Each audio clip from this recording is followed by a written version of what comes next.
Good morning, friends. Welcome to Empty Cloud Monastery. This morning we're here with Venerable Vimalanyani, who will be sharing some teachings from the Agamas. Welcome to Geeta, Tracy, and Michael who are checking in, and everybody else who I see as a little dot on the screen. So without further ado, I'll pass it on to Venerable Vimalanyani, and I'll post on the comments a PDF where you can find the sutta that Venerable will be discussing this morning. Thank you, Ayya. So, welcome everyone. Thank you for joining in.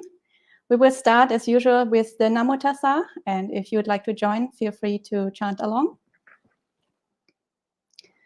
Namo Tassa Bhagavato Arahato Samma Sambuddhassa. Namo Tassa Bhagavato Arahato Samma Sambuddhassa. Namo Tassa Bhagavato Arahato Samma Sambuddhassa. Buddhang Dhammang Sanghang Namasami. So, as mentioned, today we will be talking about Bhadda Kapilani. Bhadda Kapilani, of course, is a nun, an ancient nun from the Buddha's time. She was the one who was foremost in the recollection of past lives, and that is well attested across all Buddhist traditions, not only in the Pali. And she was also Mahakassapa's wife. So Mahakassapa is also one of the Arahant monks. He was the one foremost in the ascetic practices, and their relationship, their marriage is also well attested across the Buddhist traditions. Some of you might be following my course about the ancient nuns that we are streaming on Tuesday mornings. And there we also have a session about Bhadda Kapilani. So if you've seen that, I mean, that will be coming up in a few weeks. So don't worry. The sutta we're talking about today doesn't feature in the course. So you can still watch the session about Bhadda Kapilani and there will be no overlap. Today we are talking about the sutta from the Ekottarika-āgama. And so that is not a Pali text, that is a Chinese text, a text from the Chinese canon. And the Ekottarika-āgama is a parallel to the Pali Anguttara Nikaya. So this is an early text, it is not a Mahayana Sutra, this is an early sutra.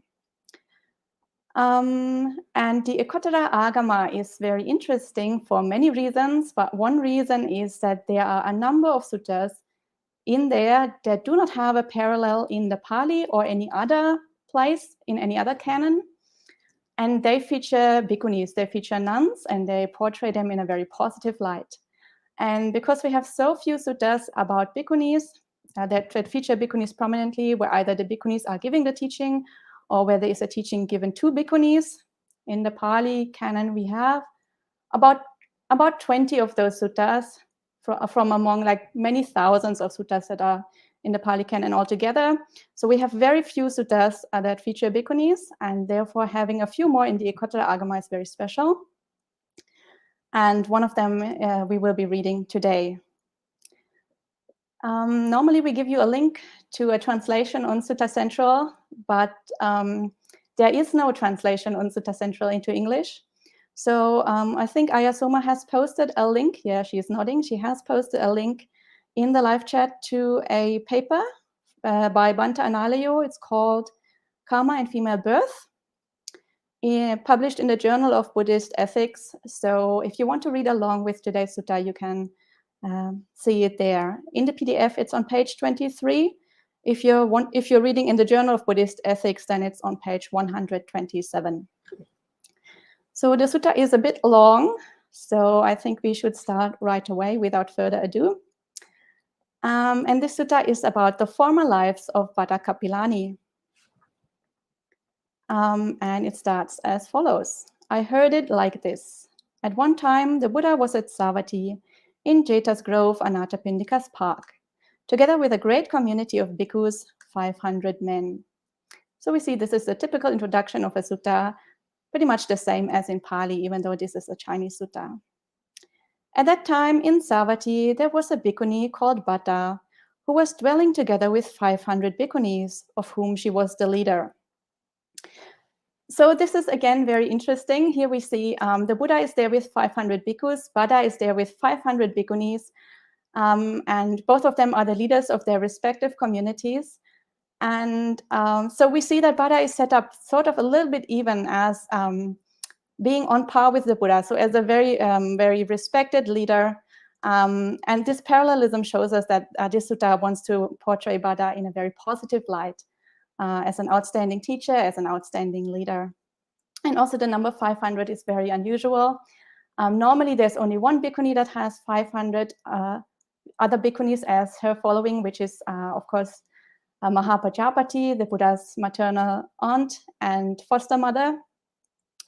So ascribing 500 followers to Bhadda again is a sign that this sutta wants to show us how outstanding Bhadda is and what a great leader she was. So here from the start, the sutta tells us that this is a very positive sutta about bhikkhunis. Then, being in a secluded place, the bhikkhuni Bhadda was reflecting by herself. Seated with crossed legs and with mindfulness fixed in front of her, she was recollecting events from her innumerable previous lives, whereupon she smiled. A bhikkhuni saw from afar that the bhikkhuni Bhadda was smiling. Having seen this, she approached the other bhikkhunis and said, "The bhikkhuni Bhadda is now alone beneath a tree, and she is smiling. What will be the reason?" So again, this introduction is very interesting. This is a typical introduction for when the Buddha is telling a past life story. So again, we see here Bhadda kind of being a little bit compared to the Buddha, or normally what happens in the suttas, also in the Pali Canon, is the Buddha is walking past a place or sitting in a specific place and he smiles. And then Ananda, his attendant, sees that the Buddha is smiling. And Ananda then thinks, oh, Tathagatas, Buddhas do not smile without a reason. And then he asks the Buddha why he's smiling, and the Buddha will start telling a past life story. So to my knowledge, this is not attested for any other bhikkhu or bhikkhuni except for the Buddha. So this sequence of events, them smiling and other people finding that unusual and then asking, and then a past life story being told. So again, this is here Bhadda again is shown in a narrative structure that is usually only ascribed to the Buddha. So again, a kind of a mark of distinction for Bhadda here. So then the other 500 bhikkhunis together approached the bhikkhuni Bhadda and paid respect with their heads at her feet. At that time, the 500 bhikkhunis said to Bhadda, "What causes you to smile as you sit alone beneath a tree?" At that time, the bhikkhuni Bhadda said to the 500 bhikkhunis, "Just now, beneath this tree, I was recollecting events from my innumerable previous lives, seeing again my life experiences of former times. Dying here and being reborn there, I was contemplating it all." Then the 500 bhikkhunis said further, "We wish that you would tell us of those former events." Then the bhikkhuni Bhadda said to the 500 bhikkhunis, "In the distant past, 91 eons ago, a Buddha called Tathagata Vipassin appeared in the world." So this is again very parallel to the Pali, in the Pali tradition as well. The Buddha Vipassi appeared 91 eons ago. So again, something that is closely mirroring traditions of other schools. And this Buddha Vipassin, he was an arahant, fully awakened, accomplished in knowledge and conduct, a well-gone one, a knower of the world, an unsurpassable person, a charioteer of the path of Dharma, a teacher of devas and human beings, called a Buddha, a blessed one, who had manifested in the world. And this list of epithets here also is reminding us very closely of the Pali tradition. This is not exactly the same, but very, very similar to the standard list of epithets for the Buddha, which we know as the Itipiso. So I think most of you will be familiar, Itipiso, Bhagava, Arahang, and so on. And in the Chinese, they have preserved a very, very similar list, almost the same list of epithets for the Buddha. And at that time, the region called Bandumati was flourishing with a population beyond counting. At that time, the Tathagata was wandering in that country. leading a community of 168,000 bhikkhus. So that number might seem a little bit exaggerated, but this is very typical again. Also in the Pali tradition, in most traditions of Buddhism, the further you go back in time, the bigger the sanghas of the Buddhas get. So in the time of our Buddha, Buddha Gautama, his sangha of arahants is usually described as 1,250 arahants. And the further you go back in time, the bigger the numbers get for the previous Buddhas. And since this Buddha is so far back, 91 eons back, he has this very large sangha of 168,000 bhikkhus. And surrounded by them on all sides, he was teaching them the Dharma.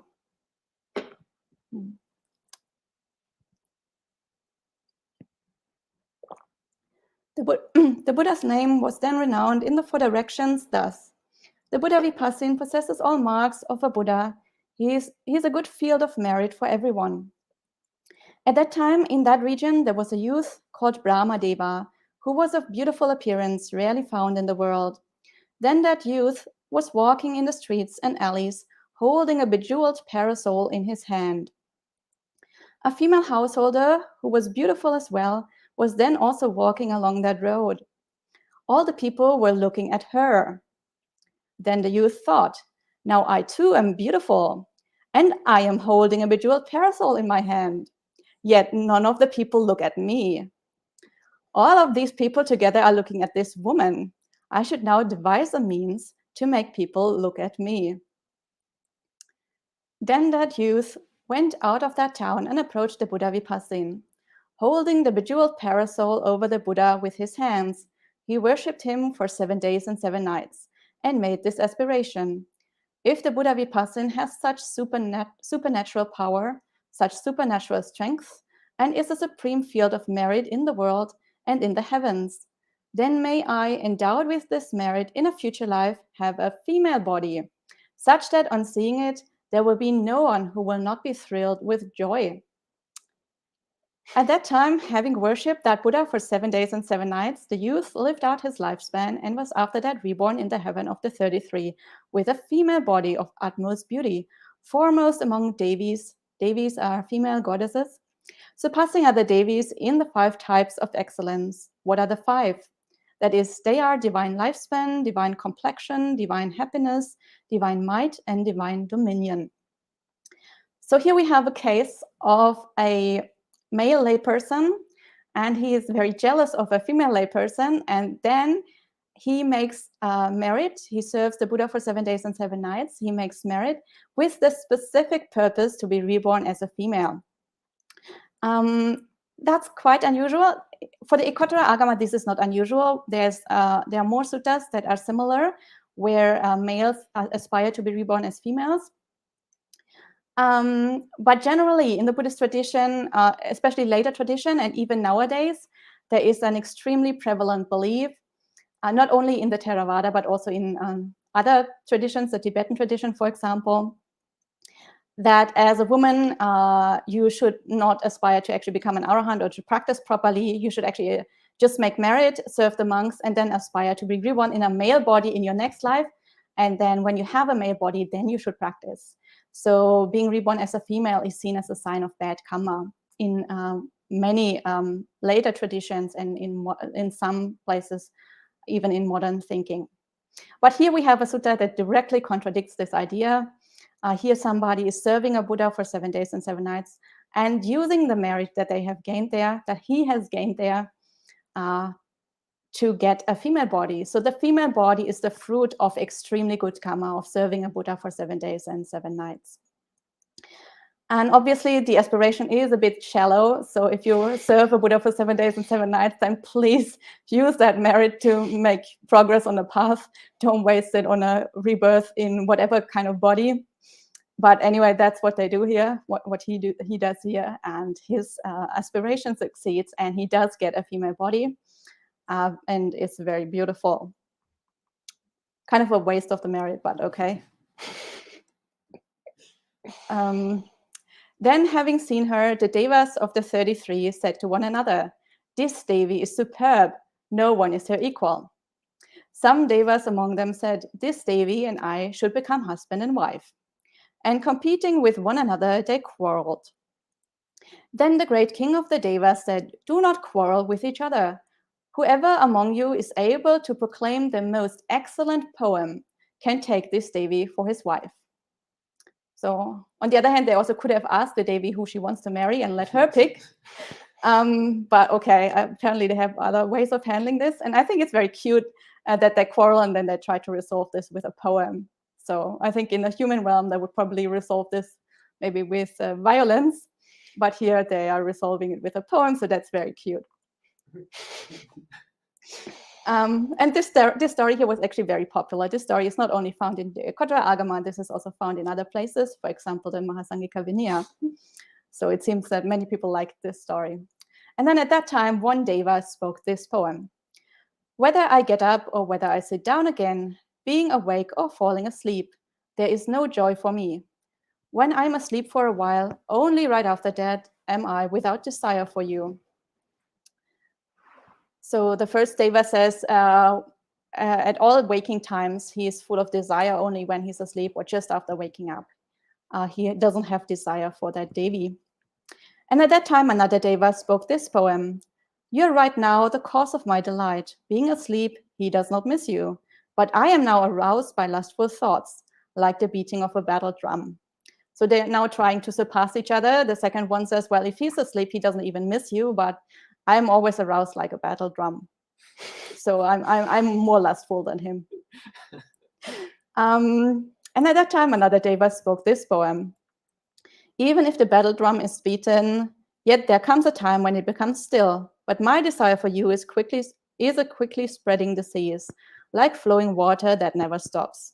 So again, he says, well, my desire is much more than his funny battle drum. I'm like water that never stops. So again, he's surpassing the previous one. And then at that time, another Deva spoke this poem.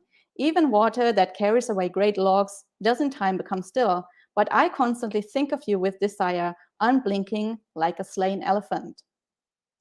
So I'm not quite sure about this metaphor of the slain elephant, but obviously also the purpose of this poem is to show that they are more in love than the previous Deva. And at that time, the most respected Deva among all the Devas, so this is the king of Devas, spoke this poem. "You Devas are still at ease. Each of you is able to speak a poem. Now I do not know for myself, am I alive or am I dead?" So his poem, he says, I can't even compose a poem. I'm so much in love with you. And at that time, all Devas said to that Deva, "Well done, Deva. The poem you have spoken is the most clear and excellent. Today, the king of Devas should be given this Devi." So the king of Devas was the one who just spoke this poem. At that time, the Devi entered the palace of the king of Devas. And now Bhadda again addresses the other bhikkhunis and says, "Sisters, you should not have any doubt about this. The reason being that you think the youth who at that time worshipped the Buddha by holding a bejeweled parasol over him, was he someone else? It should not be seen in this way. The youth at that time was me." So Bhadda identifies herself as that youth in her previous life. And then she recounts another past life, and she says, "In the past, 31 eons ago, the Tathagata Sikhin appeared in the world." So this is again the same as in the Pali. We also, in the Pali tradition, say that Sikhi Buddha appeared 31 eons ago. He was wandering in the Marichi region, being accompanied by a great bhikkhu community, 160,000 men. So again, we see it's a very big community, but it's slightly smaller than Vipassana Buddha because Sikhi Buddha is closer to us in time. So the sizes of the assemblies decreases slightly. At that time, that Devi, after her lifespan had come to its end, was reborn among human beings, taking a female body of utmost beauty rarely found in the world. Then the Tathagata Sikhin, when the time had come to beg for alms food, put on his robes, took his bowl, and entered the town of Marichi. Then that Devi had in turn become the wife of a householder. She offered excellent food and drink to the Tathagata Sikhin, and she also made this aspiration. "Endowed with the merit of this deed, wherever I am reborn, may I not fall into the three evil destinies, and may I be of such beautiful appearance as is unusual among human beings. So again, she has the opportunity to serve a Buddha, and she makes merit again. She gives him food. But again, she's using that merit in exactly the same way as before. So we see how habit patterns play themselves out over many lives. And again, she's kind of sort of wasting the merit that she just made for a beautiful rebirth, a rebirth as a beautiful woman. And she makes the same aspiration as before. And at that time, that woman, after her lifespan had come to its end, was reborn in the heaven of the 33. And again, she has the same female body that is very beautiful. And Bhadda identifies herself as identifies this as a previous rebirth of hers. And then in the same eon, so 31 eons ago, the Tathagata Vesabu appeared in the world. And I'm skipping this part because Sutta is very long. Again, the Devi is reborn among humans because her merit has run out. She's again very beautiful. She's again a woman. And again, she serves the Buddha Vesabu and makes the exact same aspiration for a female body in the future. And her aspiration again succeeds, and she's again reborn in the heaven of the 33 as a beautiful Devi. And then after that, then that woman lived out her lifespan, and after death came to be reborn among human beings in the great town of Varanasi. She was a female servant of the wife of the householder Chandaba, and her appearance was ugly, displeasing to the sight of people. So apparently her merit has run out, and basically nothing much is left of the merit that she has made before. So again, shows you, if you have the good chance of meeting a Buddha, then use the merit wisely, because eventually it will run out if you don't invest it in practicing of the Dhamma and making actual progress. And since Vesabu had departed from the world, no Buddha had appeared, but a Pacceka Buddha was wandering around at that time.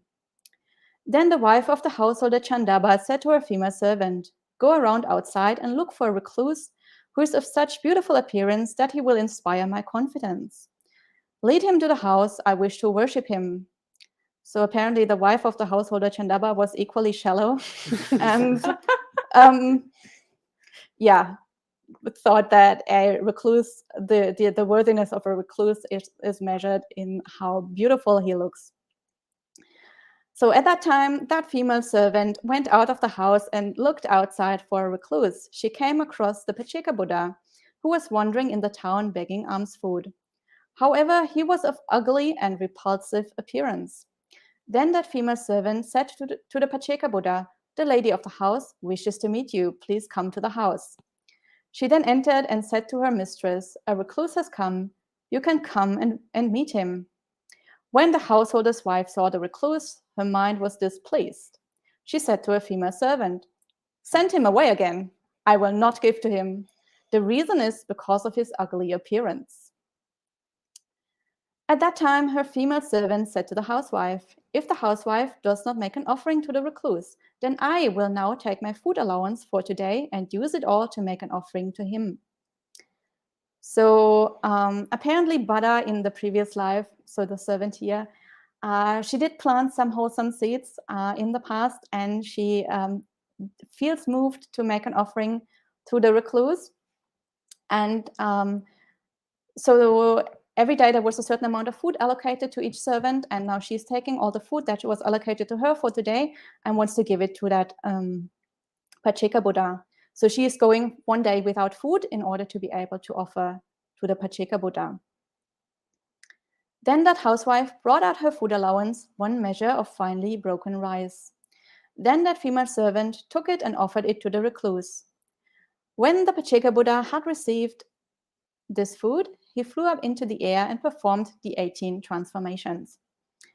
So the 18 transformations, these are all the psychic powers. So like in the Pali, we also have a list. We don't call it the 18 transformations in the Pali, but it's very, very similar in terms of content. So this is, flying through the air, walking through walls, walking on water, and making yourself invisible and stuff like that. So he's displaying all those miracles, And then the householder's female servant made the aspiration again.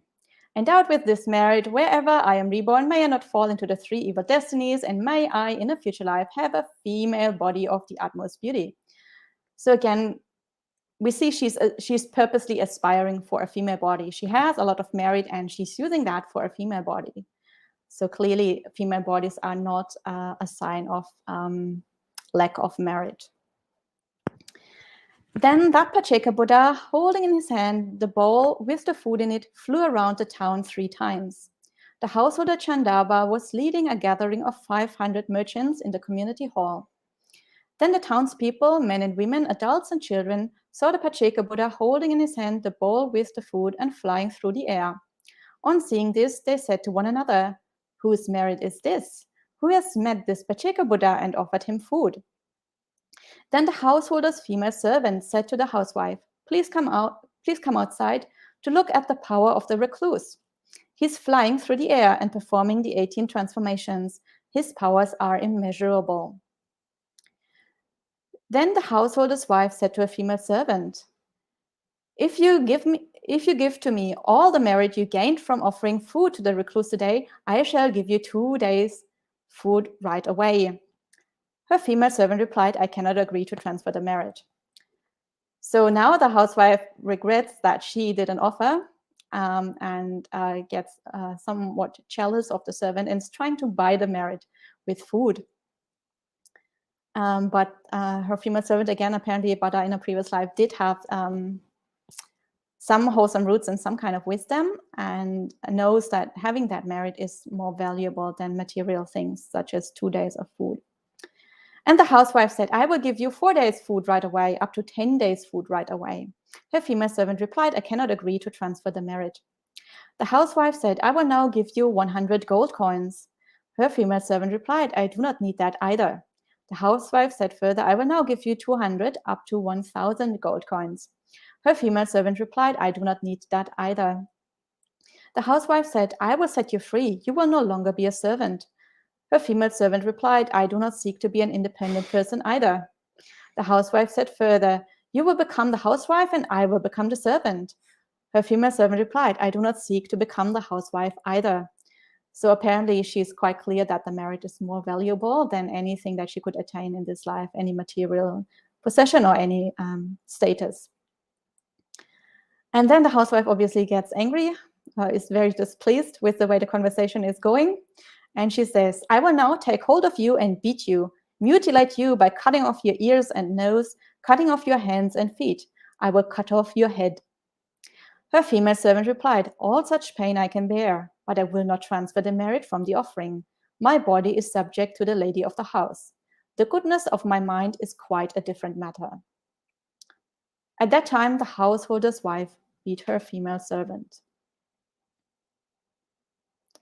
Then each of the 500 merchants was saying, "This saintly person had come today to beg for food. He would certainly have been given an offering at my home." So everybody is hoping that their own family made the merit of the offering. Then the householder Chandaba dismissed all of the people, returned to his house and went inside. He saw that his wife had taken hold of the female servant and was beating her. He asked, "Why is this female servant being beaten?" Then the female servant informed him fully of the events. Then the householder Chandaba was delighted and thrilled that the Pacheka Buddha had been given food at his house. Unable to contain himself, he made the housewife a female servant and placed the female servant in the position of housewife. At that time, the king who ruled the town of Varanasi was called Brahmadatta. Then the great king heard that the Pacheka Buddha had been given food at the house of the householder Chandaba. He was extremely pleased that an arahant had been received and a timely offering had been made to him. King Brahmadatta dispatched a man to summon the householder Chandaba. He said to him, "Is it true that food was given to the saintly arahant at your house?" The householder replied to the king, "It is true that the arahant was received and food was offered to him." Then, having investigated it, King Brahmadatta gave him a reward and also promoted him to a higher position. I think it's very, very lovely the way they envisioned the society in the past, where everybody is just so excited about making merit, except obviously for the housewife. But where the whole town is wondering like who offered this food, and I wish it was my family, and where the king even gets involved. And if you make an offering to an arahant or to a Pacheka Buddha, then you get promoted. And where everybody's just, so excited about serving recluses, serving renunciants. And, where this is the talk of the town, and where everybody's just really, really interested, and really also values the values giving, and where everybody's just excited and joyful for each other if you have the opportunity to do this. Even the king gets excited about these kind of things. So I think it's just really lovely the way they thought that an ideal society of the past would have been like. And then the former female servant, now the housewife of the householder, lived out her lifespan, and after death was reborn in the heaven of the 33. She was of beautiful appearance, rarely found in the world, and she surpassed all the other devas in the 5 types of excellence. Sisters, was the female servant at that time someone else? It should not be seen in this way. The householder's female servant at that time was me. So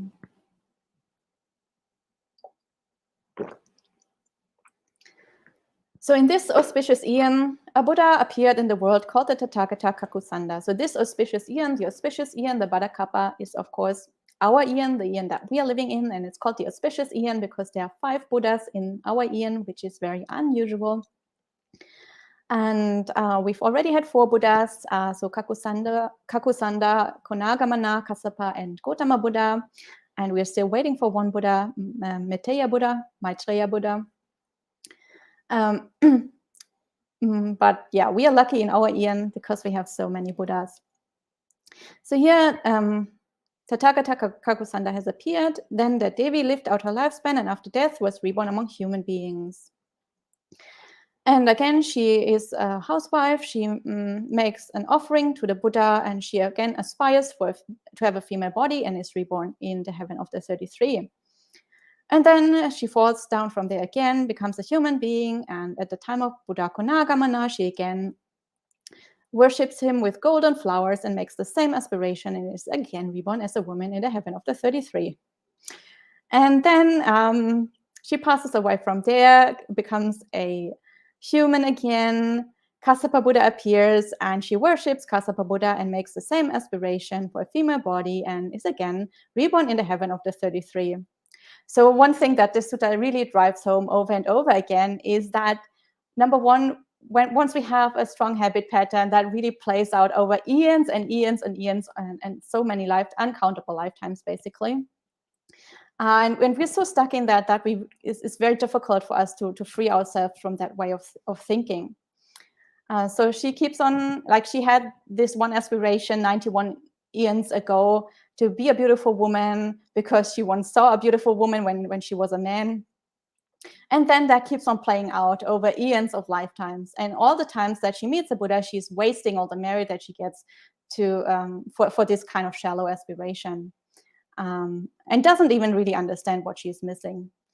And the other thing is also how pointless samsara really is. Like this round of rebirth, it just keeps going and going, and you make merit and you get a beautiful rebirth or a good rebirth, but then your merit runs out and you fall down again.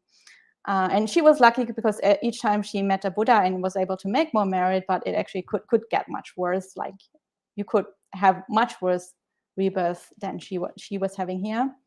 So the one thing that we also see in this sutta is how pointless it is to continue in this round of rebirth, because it really doesn't go anywhere. Even if you get reborn in a heaven, eventually that merit will run out and there's nothing left of the merit that you made. So it's not worth continuing on in samsara. And then finally, in this auspicious eon, the Buddha Sakyamuni, so this is Gautama Buddha, our Buddha, appeared in the world. Then that Devi was reborn after death in the town of Rajagaha. She became the wife of the Brahmin Kapila. So this, I think, is a small corruption in the text. As we will see, she's actually the wife of Mahakassapa. And this text here should read, she became the daughter of the Brahmin Kapila. That's why she's called Kapilani, Bhadda Kapilani, because her father was the Brahmin Kapila. And she's of the Kapila clan.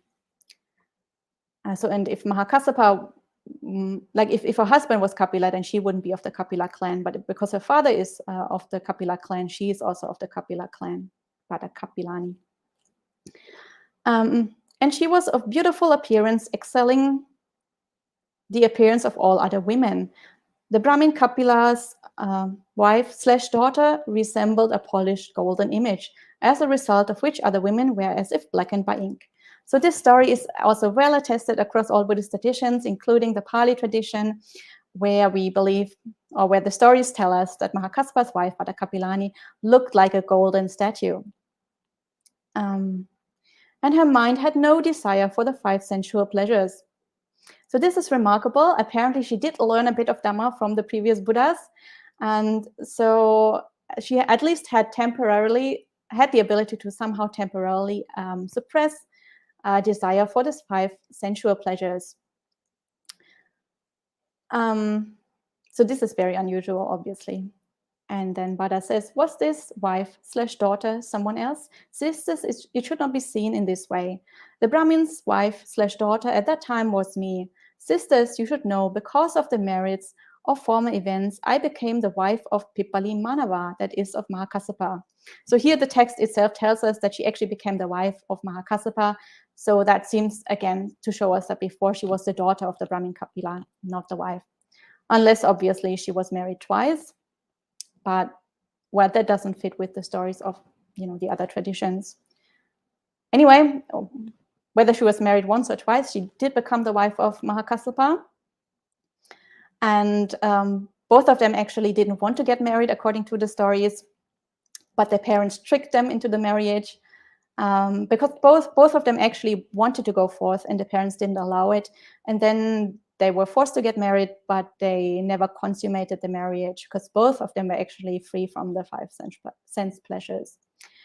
And then they go forth together. According to the usual story, the other traditions, they go forth together because both of them want to seek a way out of samsara.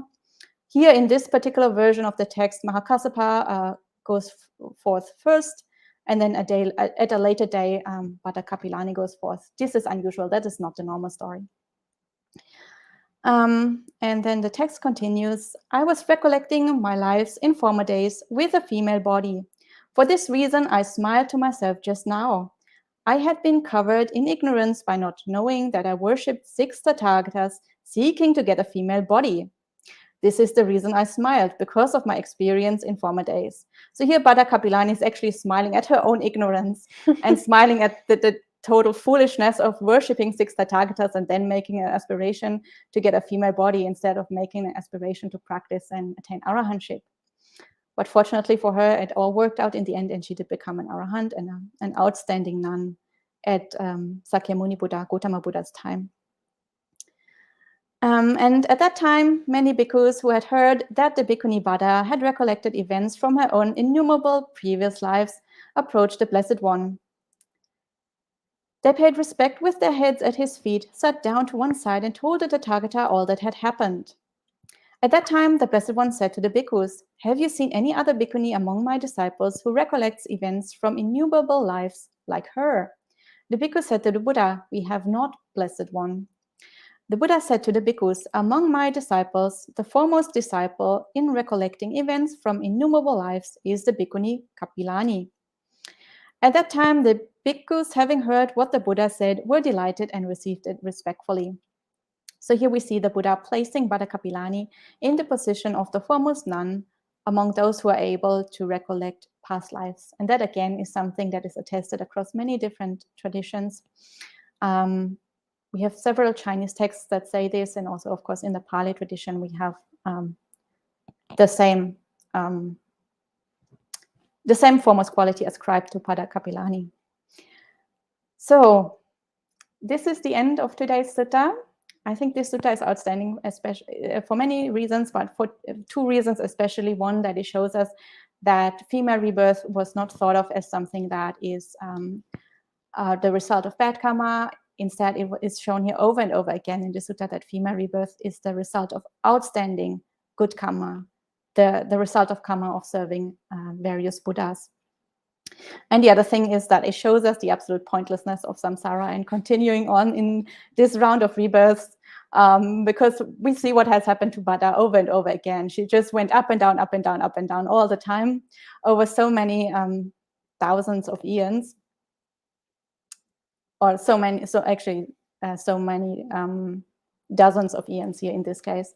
So yeah, if you have the chance to meet a Buddha, then please don't waste the opportunity, especially nowadays. There's no Buddha around, but still the teachings are around. So we have the chance to actually practice the teaching.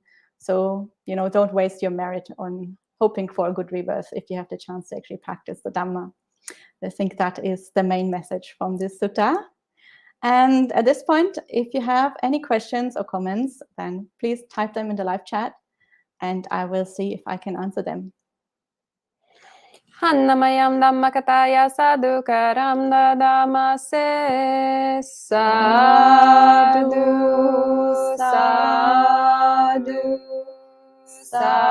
Sadhu Anumodami. Thank you, Venerable, for sharing this beautiful sutta. That was actually very enjoyable, quite lovely.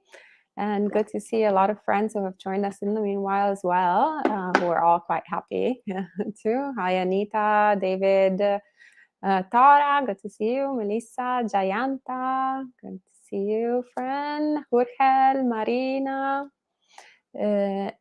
Karnkan, Chilstino as well, and Putpanlock. Okay, so Gita says, yes, Venerable Vimalanyani, what a waste of merits. I guess ignorance must have prevented him from seeking the ultimate goal of Nibbana. Yeah, sounds familiar to all of us since we're all wandering here. And Gita asks, Ayya Vimalanyani, why doesn't Bhadda Kapilani not share her merit with the householder's wife? We learn to share all of our merits with all. Is this not correct? Yeah, I think I was actually kind of expecting that kind of question to come up. So obviously here in the sutta, the idea behind sharing or not sharing seems to be you lose your own merit if you give it to the other one. And Bhadda Kapilani obviously thought it's much more valuable to have the merit than to have any of those material things or any of these gains in status that the householder's wife was offering. So that seems to be the premise that this sutta is working from. So obviously normally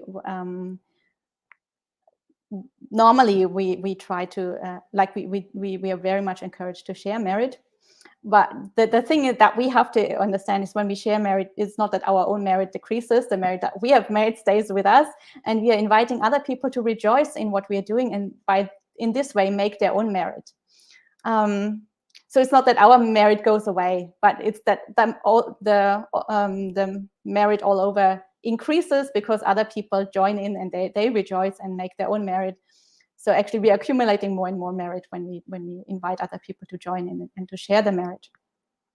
So yeah, this particular aspect of the sutta is not how we traditionally understand the way that sharing of merit works. I was taking it perhaps that more that the layperson was, the housewife was using it as a sort of trade, like I'll give you all of these possessions in place of your merit.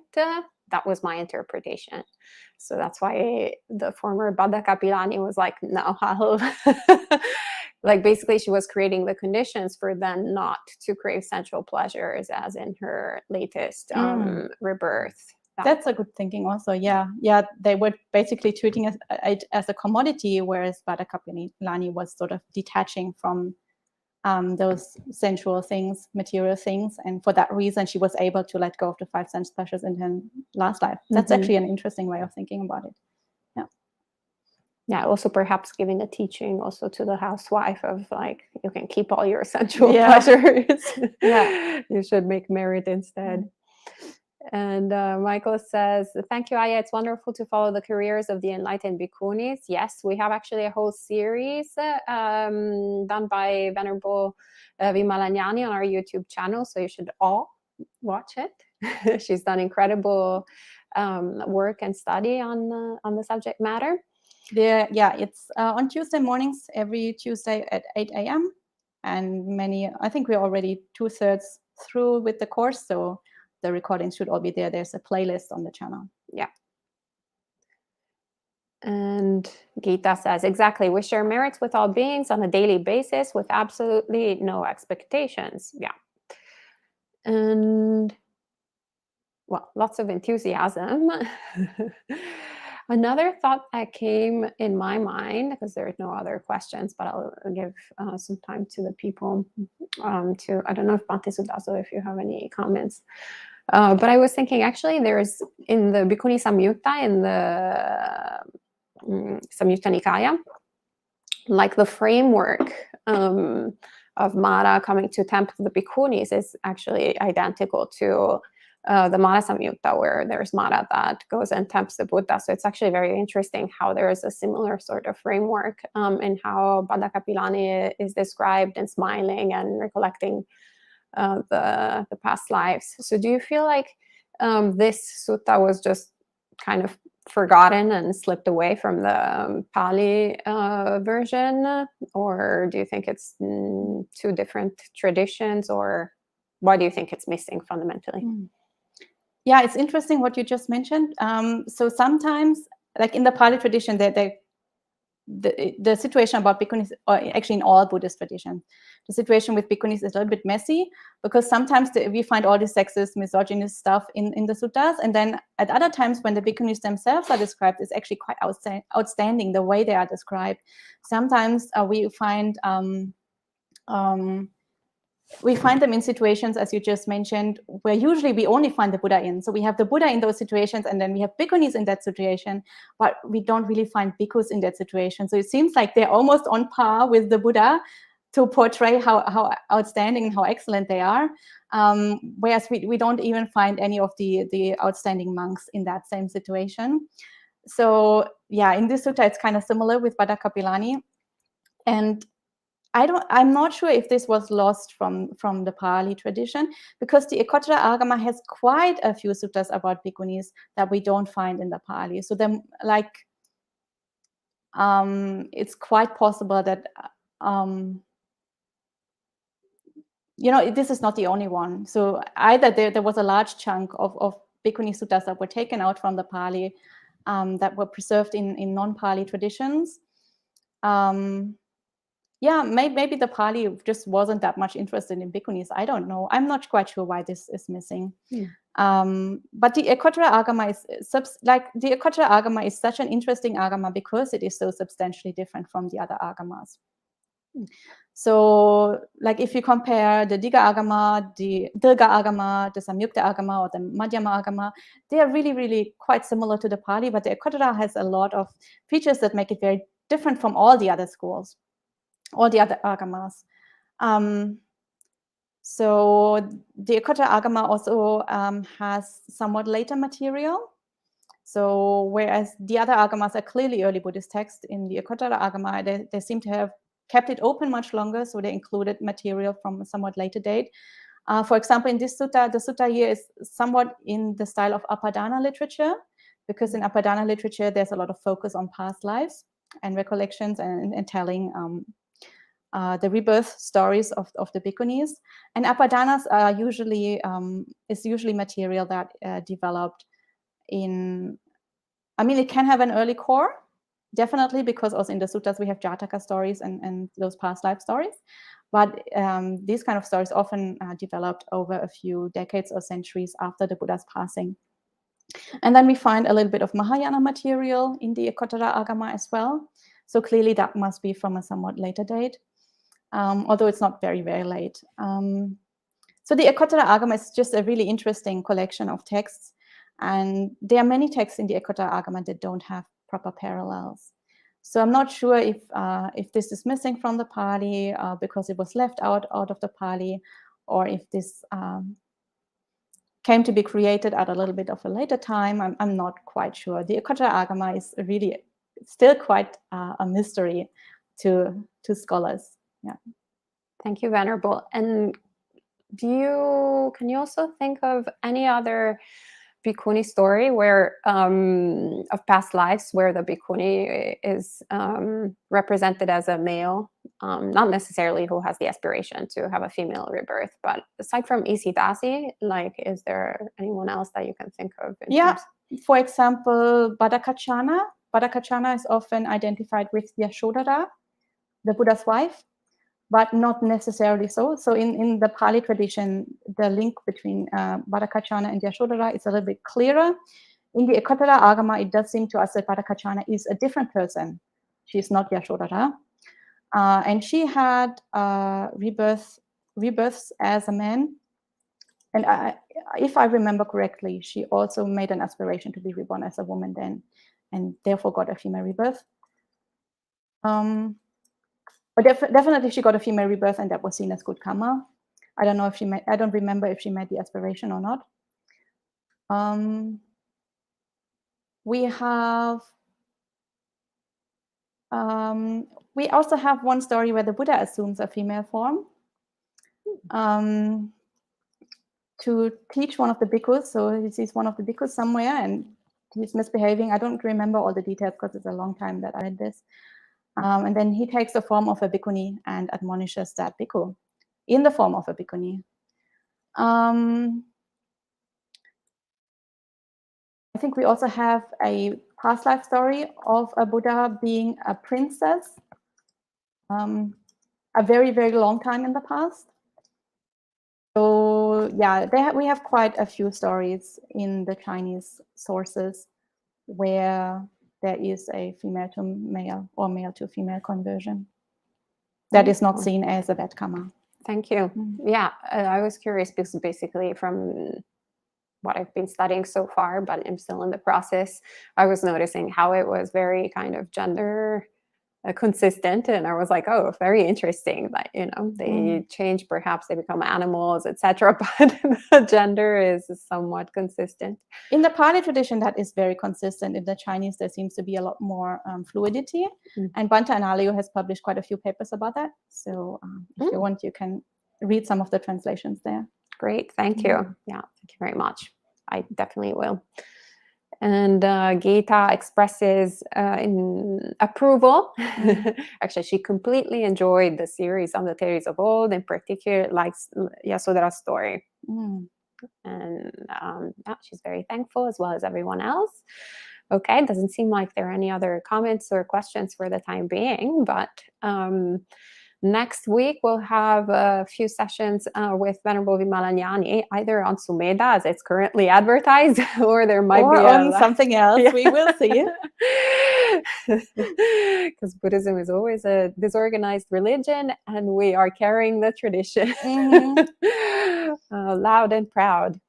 But this evening you can meet us for monk chat with a panel of monastics here from Empty Cloud, and you can bring any questions that you might have on the bhikkhunis, on bhikkhus, on both bhikkhunis and bhikkhus, or enlightenment, or how to become beautiful in next rebirths and stay in samsara for eons. All of those questions can be brought this evening at 7:30 p.m. New York City time.